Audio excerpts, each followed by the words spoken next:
Infopodcast, l'actualitat d'Amposta en un clic. 3 minuts i et posem al dia.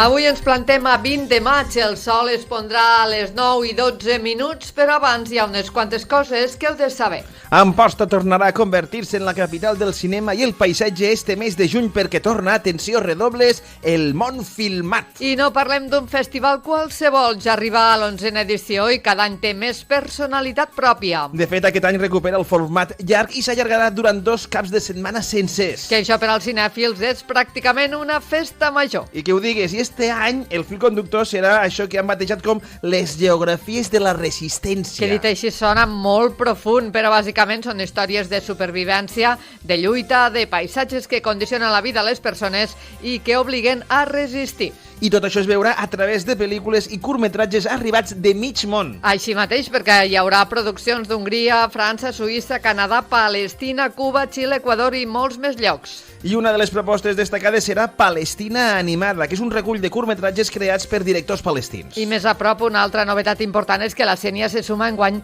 als espais de projecció.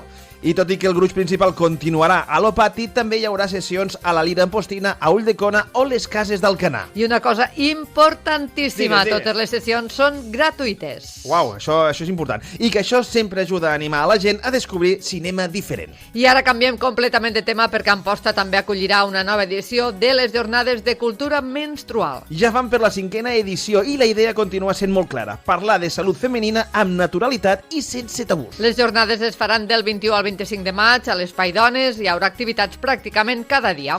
Tallers, conferències, grups de suport, xerrades, vermuts i temes que van des de la primera menstruació fins a la menopausa. Per exemple, hi haurà tallers per a xiquetes i famílies sobre menarquia, xerrades sobre fertilitat, musculatura pèlvica o alimentació durant la menopausa. I fins i tot, atenció, activitats com dansa i herbolària per treballar l'autocura femenina. A més, també es crearà un grup de suport mutu sobre salut ginecològica per compartir experiències i necessitats. I una altra cosa interessant, totes les activitats són gratuïtes i obertes a tothom. Tot ho fan gratuït últimament. Hi haurà també espai infantil perquè la gent pugui assistir tranquil·lament a les activitats. En resum, un dia per parlar de salut, benestar i experiències femenines d'una manera molt més oberta i natural. Els esports. Empat de ferro a l'Estany. El club handbol Amposta no es va deixar remullar per la fúria banyolina. Dissabte el sènior masculí del club handbol Amposta va disputar el partit d'anada a la final del play-off d'ascens a la segona catalana amb empat.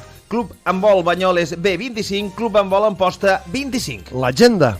I este diumenge, si vos desperteu amb ganes de sortir de casa, tranquils, que us portem plans de sobre. Sí, perquè tenim un diumenge d'aquells que preguntes què fem primer. No sabem què fer primer, perquè coincideixen activitats de natura, cultura i museus. Per exemple, al Parc del Mussol hi haurà un curs d'iniciació a l'ornitologia.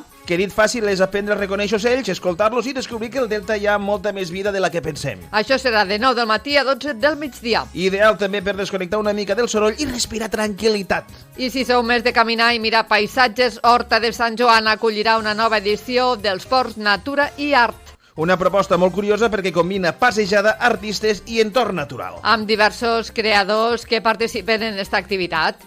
I clar, després tens aquells plans que sempre van bé per a una família o improvisar sobre la marxa. Com les jornades de portes obertes al Museu de les Terres de l'Ebre pel Dia Internacional dels Museus. Que podeu visitar gratuïtament. També gratuïtament, També és gratuït, sí, tant de matí com a la tarda. En resum, este diumenge hi ha plans per als que volen caminar, per aprendre, mirar art o simplement sortir una mica de casa. Informació de serveis. Farmàcia de Guàrdia fins a les 10 de la nit, farmàcia Albella, al carrer Soriano Montagut, número 31 i el telèfon 977 70 26 13. Infopodcast d'Amposta, una coproducció d'Amposta Ràdio i La Xarxa.